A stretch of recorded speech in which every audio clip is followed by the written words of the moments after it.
sige na, labas mo na kayo. Bakit nga? Sige na, labas mo na kayo. Sige, Bakit ayan, nga? dyan lang, pero huwag kayong bababa. Ayan, dyan lang kayo. Hep? Oh. O, tapos, ayan, bitbitin nyo to. O bakit? Ayan, bitbitin nyo. Ito pa. Ayan. Ayan. Basta, hindi basura yan. O, tapos lagay nyo sa likod nyo. Ito. Ayan, ganyan. O, Tapos, tapos? isara mo yung gate. Bilis, isara mo. Ayan. Bakit ba kasi para sa Basta. Sige na, ang daming tanong. Oh. O, itong baso, hawakan mo, Elaine. Oh. Ayan. Yan. O, tapos, ngayon, lapit kayo ng konti. Yung mukha nyo, ilapit nyo dito. Ayan. O, di ba kasyang-kasyang? Diyan kasi mapapatunayan natin kung maliit yung mukha nyo. Ay, ako maliit mukha ko. Sige nga, ayan. Ako din Ayan, ba? ayan. Ikaw din, Bahaw. Bilis, ilapit mo pa, ilapit mo pa. Ayan. Ay, ako ikaw. kasi yung mukha ko Hoy, dito. liit na mukha ni Elaine. Kasyang-kasya. Ako din kasi. Ayan. O, tapos, Elaine, gano'n mo yung baso. Ayan. Ayan. Sige nga, pagalingang umarte. Paano yung mukha ng malungkot?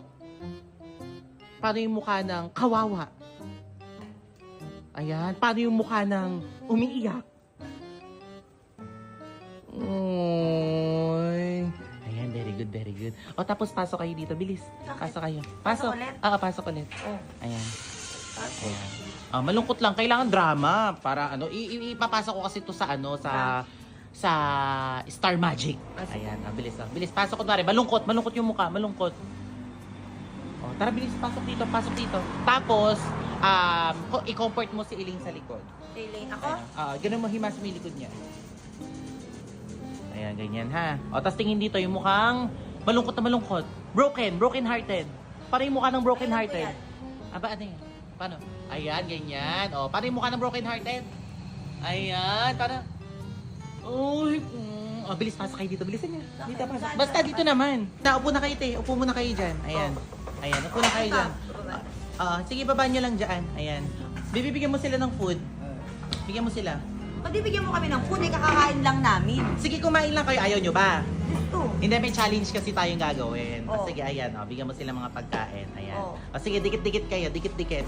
Ayan, dikit-dikit. Ito, ba't pinibigyan mo kami ng ganito? Kakakain lang namin. Unang laro. Vlog to ha, unang laro. Oh. Anong Tagalog ng We're Starving? Nagugutom na kami.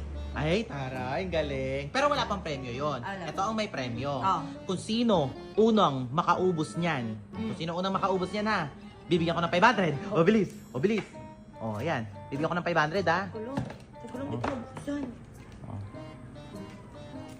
Ayan, o, bilis.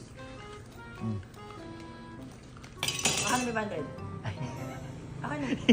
Mamaya ko ibibigay. Ay, no. Meron pa akong mga tanong. Mamaya ko nga ibibigay sa atin naman. Patapos. Okay, next question.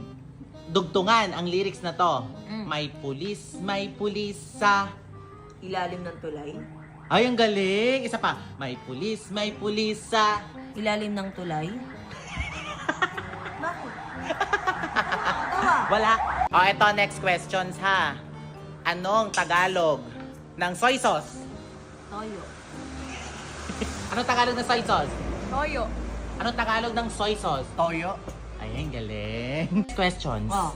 Anong tawag sa nanay na may anak na wala ng asawa? Byuda at single mom. Ano ulit? Byuda at single mom. Bakit? Ano nakakatawa to?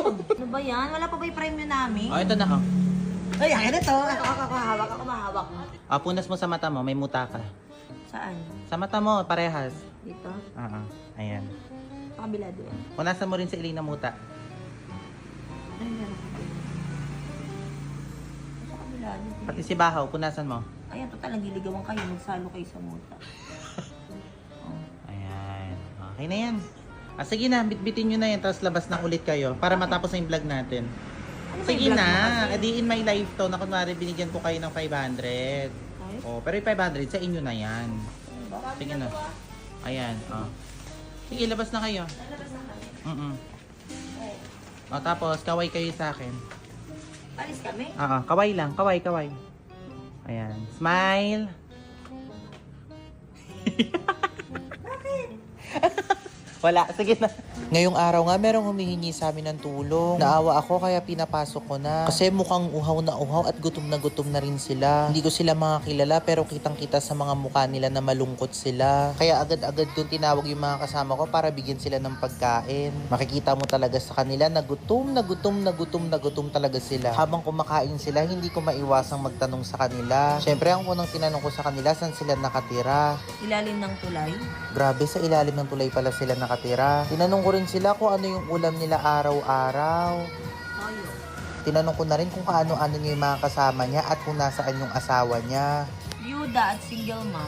Di ako makapaniwala bilang isang single mom nakakaya niyang itaguyod ang kanyang mga anak. Nag-aagawan pa nga sila sa 500 na binigay ko at biglang naging emosyonal sila. Kaya inabutan ko ng tissue. At bago sila umalis, nagpasalamat sila ng marami at nagbabay na rin. Sana napasaya ko sila.